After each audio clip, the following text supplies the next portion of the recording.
नमस्कार, मनी गुरु की इस खास पेशकश में आप सभी का स्वागत है। मैं हूं स्वाति रायना। जनवरी 2025 के एम्फी के आंकड़े बताते हैं कि मार्केट में वॉलेटिलिटी के बावजूद म्यूचुअल फंड में निवेश को लेकर लोग अभी भी काफी ज्यादा बुलिश हैं, क्योंकि नए साल में भी एसआईपी के जरिए निवेश का आंकड़ा 26,000 करोड़ रुपए के पार निकला है। साथ ही जो ओपन एंडेड म्यूचुअल फंड है उनके एयूएम यानी जो फंड साइज है उसमें भी इजाफा हुआ है। तो क्या कहता है म्यूचुअल फंड का ये ट्रेंड, इस पर हम जानने की आज कोशिश करेंगे।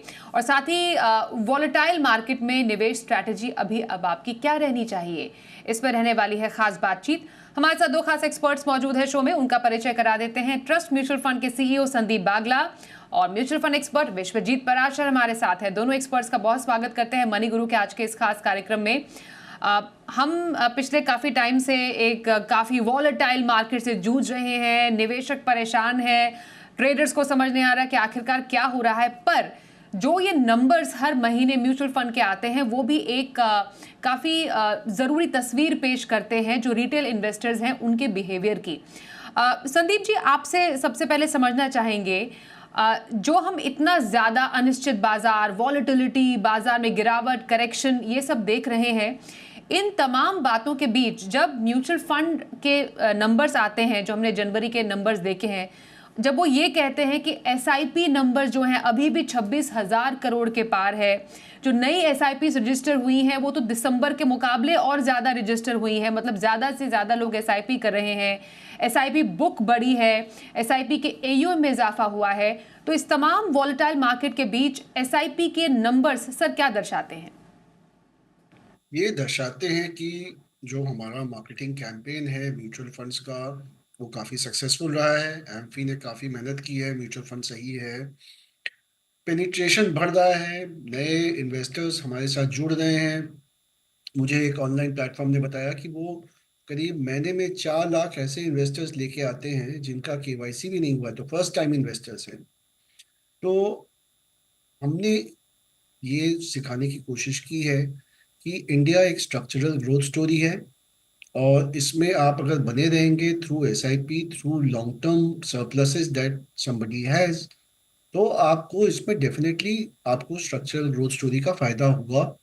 आई थिंक इन्हीं कारणों से हम देख रहे हैं कि म्यूचुअल फंड के जो रिटेल इन्वेस्टर्स हैं वो उस राशि में अभी भी एक इजाफा हो रहा है, एक ट्रेंड है। ये एक मेगा ट्रेंड है जो शायद ये कुछ सालों के लिए बरकरार रहे। ओके, तो बिल्कुल ये एक ट्रेंड जो दर्शाता है, मेगा ट्रेंड है और एक काफ़ी हेल्दी ट्रेंड है। अमिडस्ट ऑल दिस वॉलेटिलिटी ये एक काफ़ी पॉजिटिव तस्वीर जो है वो पेश करता है हमारी इस फाइनेंशियल इंडस्ट्री की। विश्वजीत जी, एक और ख़ास बात जो रही इस बार के म्यूचुअल फंड इस पूरे लैंडस्केप की, हमने ये देखा कि जो नेट एयूएम है म्यूचुअल फंड का पूरा, उसमें भी बढ़ोतरी दर्ज की गई है। अगर एक आपका म्यूचुअल फंड का पूरा जो नेट जो साइज है, फंड साइज है, वो बढ़ता है, ये भी अपने आप में एक बड़ा इंडिकेशन है कि हाँ, एक बाजार की वॉलेटिलिटी तो एक तरफ, लेकिन हाँ ये जरूर है कि लोग एक अच्छी जगह पर, बेटर जगह पर अपना पैसा डाल भी रहे हैं। बिल्कुल स्वाति जी, अगर देखें तो मार्केट में अच्छी खासी गिरावट थी, 10-12% का करेक्शन हम देख चुके हैं। बावजूद उसके अगर हम कहें मार्क टू मार्केट है तो ऐसा भी नहीं है। तो कहीं ना कहीं इनफ्लोज की वजह से, जैसा बागला साहब ने बोला, निवेशकों का एक भरोसा है, डिस्पाइट मार्केट फॉल एक विश्वास है कि यहाँ पे उनको एक अच्छे रिटर्न्स मिल सकते हैं कंपैरिजन टू अदर प्रोडक्ट्स। तो यहाँ पे अगर लॉन्ग टर्म स्टोरी जो इंडिया की ग्रोथ स्टोरी है, उस पे कहीं ना कहीं एक अच्छी अवेयरनेस बनी है। निवेशकों को ऐसा लगता है कि जो रिटर्न्स उनको 4 साल पहले देखने को मिली है, ऐसे ही अगर वो लॉन्ग टर्म निवेशित रहे, लंबे समय तक निवेशित रहे, तो एक अच्छी कंपाउंडेड रिटर्न यहाँ पे देखने को मिलेगी।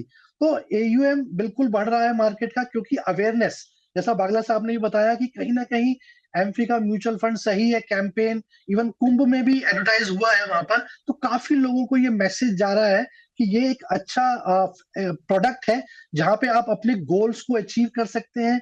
अपने छोटी छोटी अमाउंट्स को, इवन 500 रुपए से भी आप अपनी एसआईपी की शुरुआत कर सकते हैं, और अपने बच्चों की प्लानिंग, अपनी रिटायरमेंट की प्लानिंग इस प्रोडक्ट से की जा सकती है। तो मेरे ख्याल से ये जो अवेयरनेस है उसकी वजह से बहुत पॉजिटिव इम्पैक्ट है। और कहीं ना कहीं आगे भी ये ट्रेंड देखने को मिलेगा, क्योंकि एसआईपी कोई शॉर्ट टर्म के लिए नहीं करता है। एसआईपी जब भी की जाती है लॉन्ग टर्म के लिए की जाती है।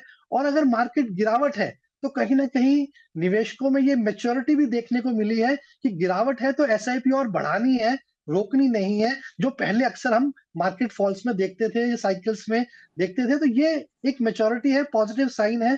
तो कहीं ना कहीं मुझे ऐसा लगता है कि म्यूचुअल फंड इंडस्ट्री आगे चल के और तेजी से ग्रो करने वाली है। बिल्कुल। मैं अब ज़रा थोड़ा सा ब्रेकअप इस पूरे जो म्यूचुअल फंड के नंबर्स जो आए हैं उसकी तरफ ज़रा अब ध्यान बढ़ाती हूँ, और दोनों एक्सपर्ट्स की राय लेना इसलिए भी ज़रूरी हो जाता है। थोड़ा समझ में आता है कि पैसा जो आया है वो जा कहाँ पर रहा है। इक्विटी सबसे पहले देख लेते हैं। इस बार AUM कुछ घटा है। अगर हम इक्विटी फंड की बात करें, टोटल AUM में बढ़ोतरी हुई है, इक्विटी का अपना AUM कुछ परसेंट से ज़रूर घटा है। इसमें भी संदीप सर, हमने देखा जनवरी में स्मॉल कैप में सबसे ज़्यादा निवेश आया है। फिर आपकी फ्लेक्सी कैप कैटेगरी हो गई, उससे थोड़ा ही कम, लेकिन यहाँ पर भी 5697 करोड़ का अच्छा खासा इन्वेस्टमेंट हमने देखा। फिर आपका फिर हम मिड कैप की तरफ देखें, यहाँ पर अच्छा पैसा आया है। लार्ज एंड मिड कैप में अच्छा पैसा आया है। मल्टी कैप फंड्स ने काफ़ी अच्छा किया है। तो जनवरी में ये कुछ ऐसे फंड्स के ट्रेंड रहे हैं जहाँ पर लोगों ने अच्छे पैसे डाले हैं, इन्वेस्टमेंट किया है। दूसरी तरफ क्योंकि काफ़ी सारा सब न्यूज़ बेस्ड लोगों की डिस्कशंस भी रहते हैं, एक नैरेटिव पेश किया जाता है कि small cap and mid cap are still over valued. तो आप लोगों के मन में अब एसआईपी को लेकर काफ़ी सवाल उठने खड़े शुरू कर दिए कि हमने अगर हाल ही में मिड कैप और स्मॉल कैप में पैसे डाले तो अब हम उस एसआईपी का करें क्या। सर, ये नंबर्स और दूसरी तरफ जो नैरेटिव अभी चल रहा है, इन साथ को कोरिलेट करें तो एक इन्वेस्टर की आप दुविधा सर दूर कीजिए। अभी जो पैसे जिन्होंने लगाए हैं स्मॉल कैप में, फ्लेक्सी कैप जैसे, मिड कैप जैसे फंड्स में, उन्हें क्या करना चाहिए? तो देखिए, ये जो नंबर्स हैं, ये जो पहला करेक्शन, एक सीरियस करेक्शन आया है मार्केट में, तो काफी लोग मैंने देखा, काफी निवेशक, उन्होंने इस फॉल का फायदा उठाया और स्मॉल कैप्स में चूंकि ज्यादा गिरावट आई थी तो स्मॉल कैप्स और मिड कैप्स में ज्यादा पैसा डाला है। जहाँ तक बात रही आपकी कि अभी एक दुविधा आ गई है निवेशकों के सामने, बिकॉज कुछ डाउट आ गए हैं मन में, तो एक तो सबसे पहले आपको एसेट एलोकेशन ठीक करना चाहिए अपना। जो आपका पैसा आपको लगता है कि 5-6 साल 7 साल तक आपको नहीं चाहिए, वही पैसा आप इक्विटी में डालें। एंड मेरे ख्याल से एसआईपी में काफी हद तक वैसा ही पैसा जा रहा है।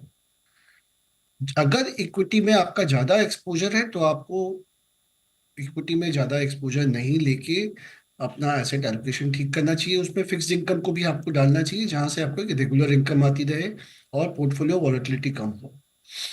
तो अभी जो डिबेट हो रहा है या कुछ दुविधा आ रही है, इसका इम्पैक्ट शायद हमको 2-3 महीने बाद देखने को मिलेगा, क्योंकि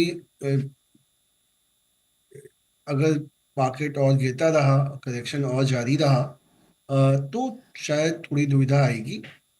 अभी तो मुझे लग रहा है कि ये जो डिस्कशन है वो एक थोड़ा सा ऊपरी डिस्कशन है। ये हमारे टीवी चैनल्स और व्हाट्सएप फॉरवर्ड्स तक ही सीमित है। ये अभी तक हमारे रिटेल इन्वेस्टर्स तक नहीं पहुंचा है। और मे बी अगर ये और अगर करेक्शन होता है तो शायद ये ट्रेंड हमको देखने को मिलेगा 2 या 3 महीने बाद। पर डेफिनेटली सर, हमने ये करेक्शन तो पहला करेक्शन नहीं, जैसे आपने सही बोला, पिछले काफ़ी महीनों से हम ये जो ट्रेंड है वॉलेटिलिटी बाजार में देख ही रहे हैं। उसके बावजूद अगर इतने अच्छे नंबर्स आते हैं, लोग पैसा डाल रहे हैं म्यूचुअल फंड में, हालांकि एक स्मॉल अमाउंट है, अभी भी उतना ज़्यादा 3% ही लोग हैं जो कि म्यूचुअल फंड में पैसे डालते हैं, लेकिन उनका भी अगर भरोसा बरकरार है, उन एग्जिस्टिंग इन्वेस्टर्स का भी, तो ये अपने आप में काफ़ी अच्छा पॉजिटिव संकेत है। हाइब्रिड की तरफ ज़रा आते हैं, और विश्वजीत जी, हाइब्रिड में हमने देखा काफ़ी अच्छा इन्वेस्टमेंट हाइब्रिड में हमने स्पेशली जनवरी में देखा, ऑलमोस्ट डबल हमने इन्वेस्टमेंट आता हुआ देखा। इसमें भी जो सबसे ज़्यादा जहाँ पैसे आए हैं विद इन हाइब्रिड में, अगर हम प्योर हाइब्रिड की तरफ देखें, मल्टी एसेट एलोकेशन और balance advantage fund. Multi asset में आपका इक्विटी भी हो गया, डेट भी हो गया, गोल्ड भी हो गया। बैलेंस एडवांटेज में आपका इक्विटी और डेट का प्रॉपर बैलेंस है, आर्बिट्राज एक ऐसी कैटेगरी रही है जहां पर काफ़ी ज़्यादा पैसा हमने जनवरी में आता हुआ देखा। रीज़न शायद क्या सर ये भी हो सकता है कि है तो इसका जो टैक्सेशन इक्विटी जैसा, डेट जैसा बिहेव करता है, लेकिन टैक्सेशन जो है वो इक्विटी जैसी है। शायद लोगों को पैसा ज़्यादा चाहिए होगा जनवरी में, क्योंकि काफ़ी ज़्यादा टैक्स रिलेटेड वो भी रहते हैं, कमिटमेंट्स भी उनको दूर करने के लिए आर्बिट्राज में पैसा डाला। तो हाइब्रिड फंड का जो ये ब्रेकअप है, इसको हम कैसे समझें, और मल्टी एसेट एलोकेशन की तरफ लोगों का झुकाव जो बढ़ रहा है, इस पर आपके क्या कमेंट्स रहेंगे? ओके, विश्वजीत जी के पास हम वापस लौटेंगे। एक छोटे से ब्रेक के लिए चलिए रुकते हैं। ब्रेक के बाद भी चर्चा को आगे बढ़ाएंगे, और इम्पॉर्टेंट है समझना अब कि अब ऐसे बाजार में आपको इन्वेस्ट करना कहाँ है, कहाँ पर अपने पैसे लगाएं। दोनों एक्सपर्ट से जानेंगे उनकी राय। तुरंत लौटते हैं।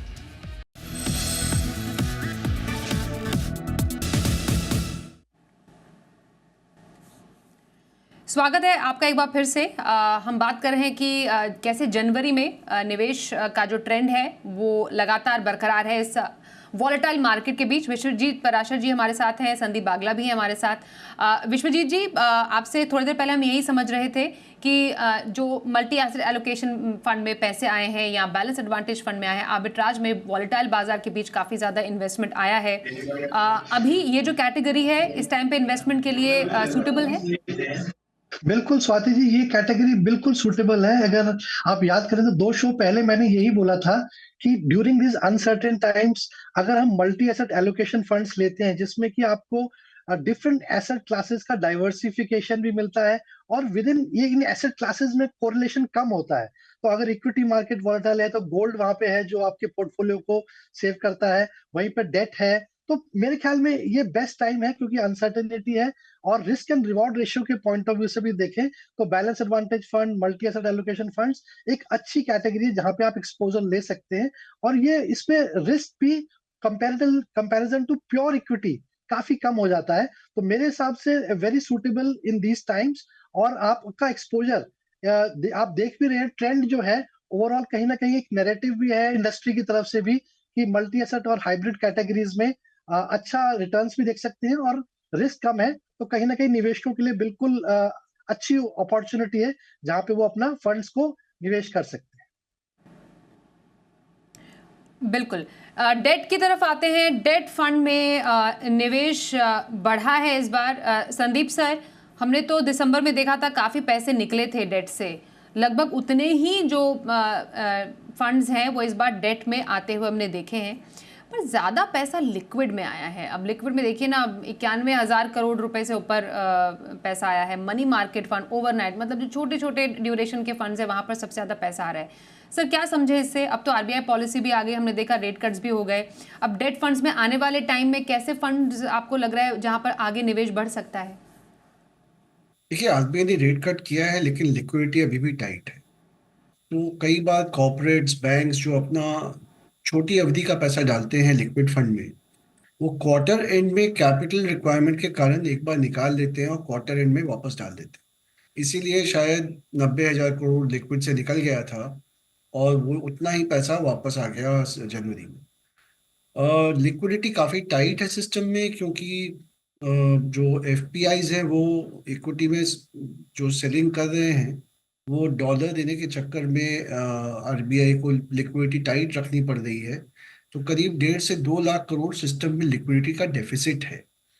अब इन्फ्लेशन आज इन्फ्लेशन आया है 4.3, वो 5% के नीचे आ गया है, तो उससे मार्केट को एक राहत मिलेगी। लेकिन सिंस डॉलर रुपी थोड़ा स्ट्रांग है, रुपी वीक हो रहा है, और इन्फ्लेशन में भी कुछ ऐसी चीज़ें हैं जो हमें लगता है कि इन्फ्लेशन बहुत ज़्यादा नीचे शायद रह नहीं पाएगा। यहाँ पे 4% के नीचे तो नहीं आके रह पाएगा, क्योंकि जब रुपी वीक होता है तो जो हम चीज़ें इंपोर्ट करते हैं और उसकी प्राइस बढ़ जाती है, तो वो भी एक इन्फ्लेशनरी रीज़न होता है। और कमोडिटीज अगर हम देखें तो मैं कमोडिटी इंडेक्स देख रहा था, वो करीब साल भर में 15-20% ऊपर चला गया है, गोल्ड भी ऊपर चला गया है। तो इसका भी एक इम्पैक्ट डिलेड आएगा इन्फ्लेशन पे। तो इन्फ्लेशन अभी नीचे है लेकिन इन्फ्लेशनरी आउटलुक बहुत ज़्यादा अच्छी नहीं है। तो मेरा ये मानना है कि आप अगर 2-3 साल के कॉर्पोरेट बॉन्ड्स जिस फंड में हैं वहाँ आपको 7.25 7.5% का रिटर्न। राइट, बिल्कुल सर। तो डेट में अभी जो इन्वेस्टमेंट है आने वाले टाइम में हम देखेंगे कि ये ट्रेंड कुछ चेंज होता हुआ नज़र आ सकता है। विश्वजीत जी, आपके पास हम आते हैं क्योंकि अभी संदीप सर ने गोल्ड की बात की। गोल्ड के दाम तो आसमान छू रहे हैं। हमने जो पैसिव फंड में यूजुअली जो अदर फंड्स के जो इन्वेस्टमेंट ट्रेंड देखा, उसमें इंडेक्स फंड में अच्छा पैसा आते देखा। गोल्ड ईटीएफ में पिछले कई महीनों में काफ़ी अच्छा पैसा आया है। ओके, हमारे साथ शायद दोनों एक्सपर्ट्स अभी शामिल नहीं हैं। हम आपको बता दें कि जो इंडेक्स फंड है उसमें लगभग 5,000 करोड़ से ऊपर का इन्वेस्टमेंट आया है। गोल्ड ईटीएफ जो है वहाँ पर अराउंड 3751 मतलब 3,000 करोड़ से ऊपर का इन्वेस्टमेंट आया है। पिछले 3 महीने का अगर ट्रेंड देखें तो गोल्ड ईटीएफ में बहुत टाइम के बाद अच्छा पैसा है। अब देखिए ना, दिसंबर 2024 में ही 640 करोड़ रुपए का कुल इन्वेस्टमेंट आया था। मतलब लोग फ़ायदा उठाना चाह रहे हैं गोल्ड में। इस जो ये दाम बढ़े हैं उसके इन्वेस्टमेंट का फ़ायदा ज़रूर उठाना चाह रहे हैं। तो पैसिव इन्वेस्टमेंट में भी, पैसिव स्कीम में भी इंडेक्स फंड और गोल्ड ईटीएफ में हमने अच्छा खासा पैसा आते हुए ज़रूर देखा है। तो ये रहा, कुल मिलाकर हमने समझा कि म्यूचुअल फंड का ट्रेंड जनवरी के महीने में कैसा रहा। साल का पहला महीना 2025, उसमें एक पॉजिटिव जो तस्वीर है वो कम से कम म्यूचुअल फंड में निवेश के जरिए हमें ज़रूर देखने को मिल रही है। हम धन्यवाद करेंगे दोनों ही एक्सपर्ट्स का, विश्वजीत जी और संदीप जी का, हमारे साथ इस कार्यक्रम में शामिल होने के लिए। और एक ब्रेक का भी वक्त हो गया है। देखते रहिए जी बिजनेस।